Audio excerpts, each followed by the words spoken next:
Hi everyone, today I want to show you how to crochet what I consider to be the perfect granny square. Not only does it stay perfectly square no matter how big you take it, it is also seamless. You can't tell where the round ends and where the round begins, which in my books makes them pretty much perfect, because I hate when you have work that either leans, which some of the basic granny square patterns do, because all crochet stitches naturally lean to the left. So if you work round and round and round in the same direction like a lot of the basic granny square patterns, you will end up with a square that is skewed, and I hate those. So this tutorial is aimed at people who already know how to double crochet and chain, and who already potentially have learned how to make the basic granny square and are now wanting to take their skills to the next level. So grab your hook, grab your yarn, and without further ado, let's get going. Before we make a start, just a really quick reminder that I use American terms for all of my crochet, so if you would prefer to use UK terms, I have linked to a conversion chart in the description below. I like to start all of my granny squares with a chain 4. If you prefer using the magic ring, then please feel free to do that. I just can't get on with the magic ring at all, so I like to start with a chain 4 because it's what works best for me. If you are chaining 4, then you want to join the last chain to the first chain with a slip stitch so that you form a ring.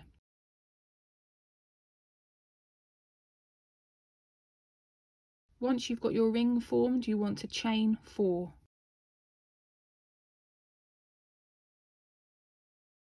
And then into the ring you want to work 3 double crochet. This will become the basis for your squares. They are our granny clusters.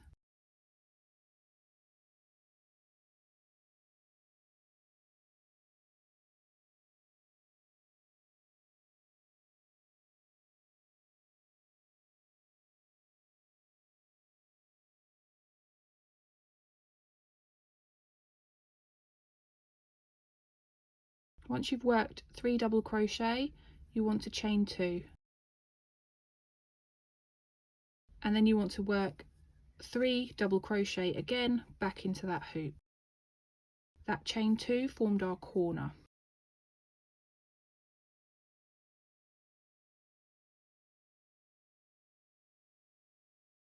Again, chain 2, and another 3 double crochet back into the loop.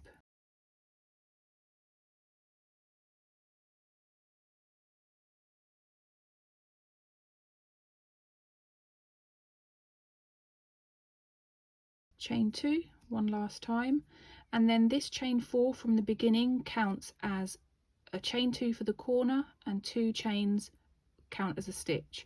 So instead of working 3 double crochet, you just want to work 2.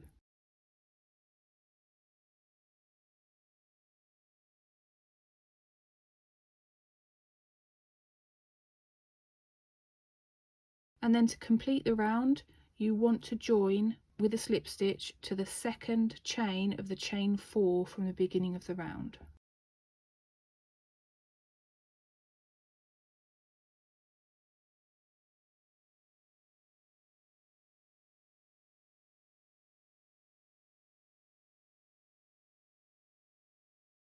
And that is round 1 complete. You should have 3 sets of 3 double crochet and 1 set of 2 double crochet and a chain 2.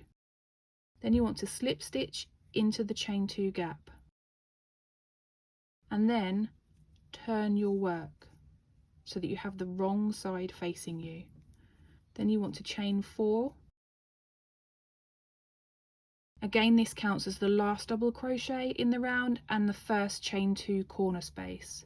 So back into that same corner gap you want to work 3 double crochet.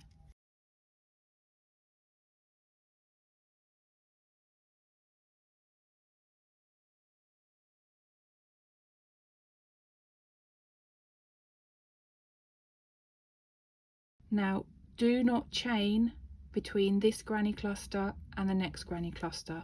Just go ahead and work straight into the next chain 2 gap and work 3 double crochet.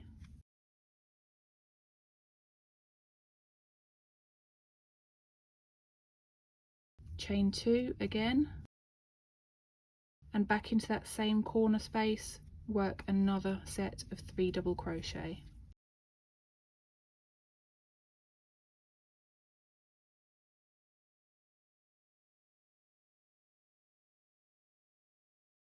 Again, no chains between clusters unless they're corners, and so then into the next corner space you want to work 3 double crochet.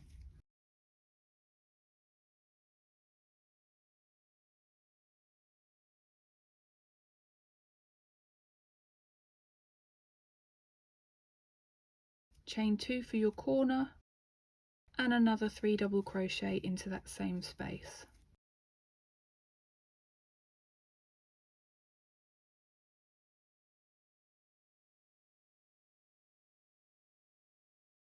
No chains between the clusters, and 3 double crochet into the next chain 2 corner gap. Chain 2 and 3 double crochet into the chain 2 space from the row below.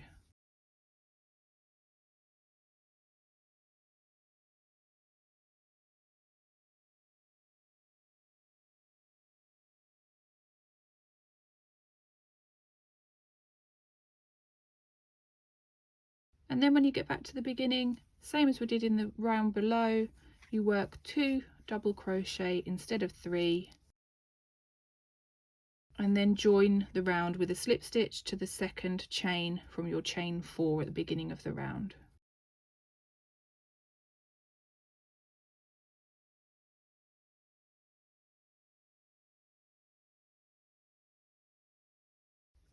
So as we did with the previous round, once you've joined your round with a slip stitch, you want to pop another slip stitch into the chain 2 corner gap from the row below. Then you want to turn your work and chain 4. This round is the one basically that you repeat over and over until your granny square is as big as you want it. So you will then again work 3 double crochet into the chain 2 corner gap,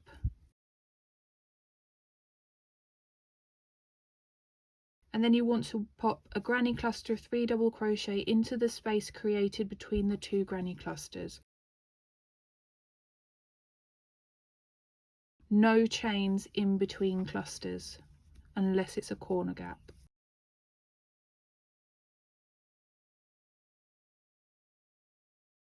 And then 3 double crochet into the next space, which happens to be our corner. Again, no chains in between clusters. And because we're at a corner, we want to chain 2 and work 3 double crochet back into the corner space to create our corner.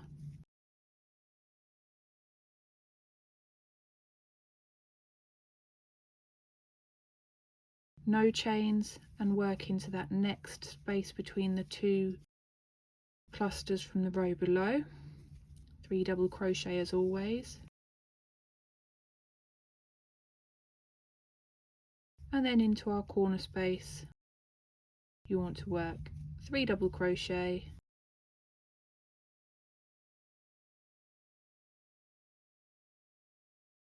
chain 2 and 3 double crochet back into that same space.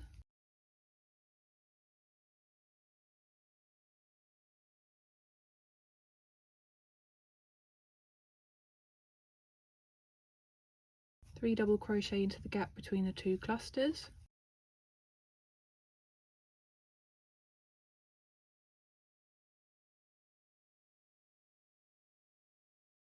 and then into that corner space again, 3 double crochet, chain 2, 3 double crochet.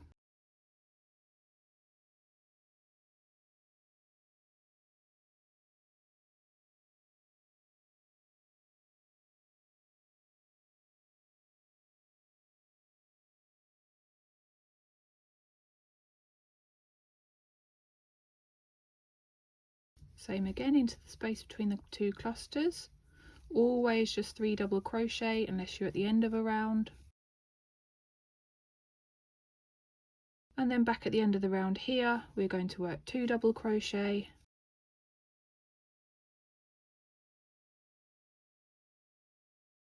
and join with a slip stitch to the second stitch from the chain 4 that we made at the beginning of the round.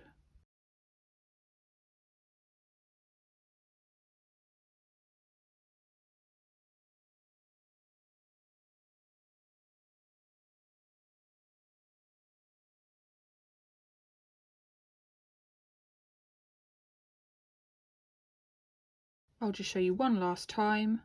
Slip stitch into that chain 2 corner gap, turn your work and chain 4. 3 double crochet all the way along into each gap,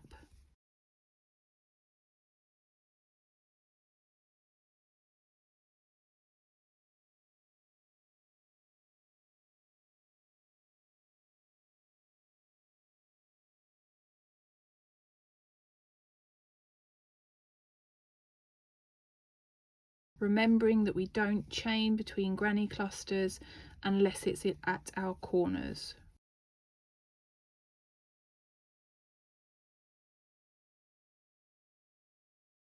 So here we've got a corner space, so we want to work 3 double crochet,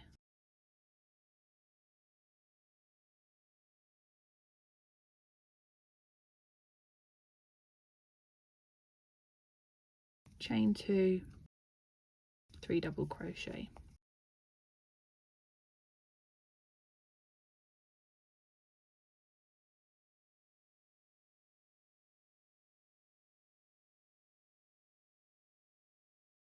No chains between our clusters on the straight edges, just 3 double crochet into every gap with no chains in between.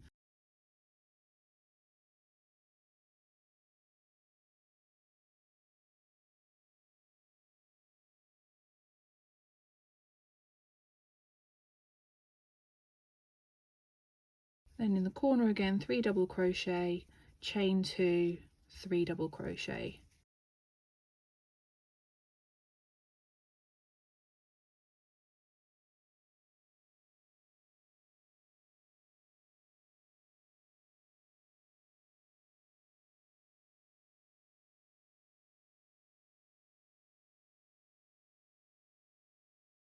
Granny clusters in every space all the way along with no chains in between.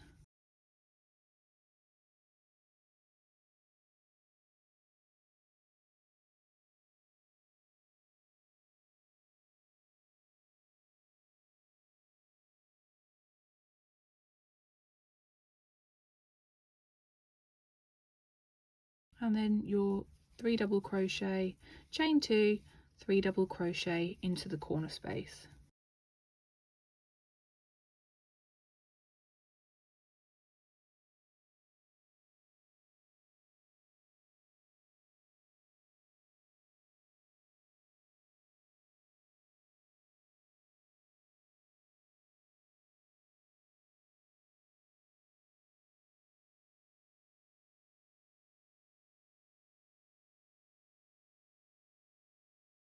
Three double crochet in each space all the way along, and we're just coming up to the end of the round now.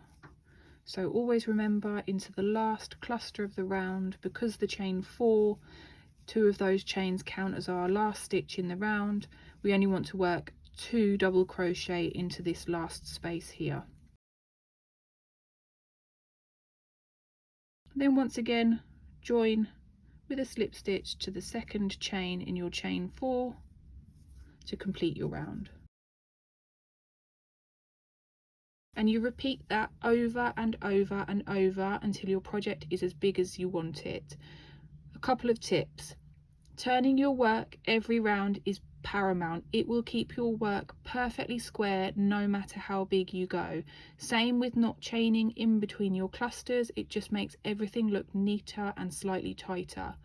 If you're going to join as you go, I like to do an odd number of rounds because it means that both your middle stitch and your outer edge are going to have the right side of the stitches facing forwards. If you remember those things, you can't go wrong. And I'm just finally going to show you a little tip for how I sew in my ends. It's not sewed in properly. I go in and weave them in properly at the end when I join all my squares together, but this method here just tidies them up so that you can work over them and then just sew them in back on themselves when they're done. So you want to cut your end and pull your yarn through after you've joined your final round.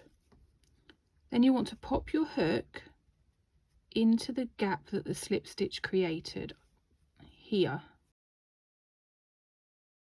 Grab your yarn and pull it through to the back of your work like that. So the tail is through here and has pulled the yarn through to the back of your work, and the slip stitch kind of tucks here. Then you want to put your hook into the back loop of the stitch before the slip stitch, pull your yarn tail over and pull it through, and then all the way along you want to repeat that. Hook into the back loop,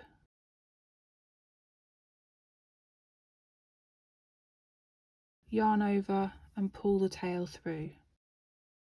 And what I tend to do is work all the way along, about 3/4 of the way down my square, because then when you join new squares you will automatically crochet over this area, securing the tail further, and then when you're done you can just weave the tail in backwards on itself slightly to secure that tail even further. So there we have a perfectly square, seamless granny square. I hope you've enjoyed this tutorial. Please give it a thumbs up if you found it useful, and I'll see you for another tutorial soon. Bye!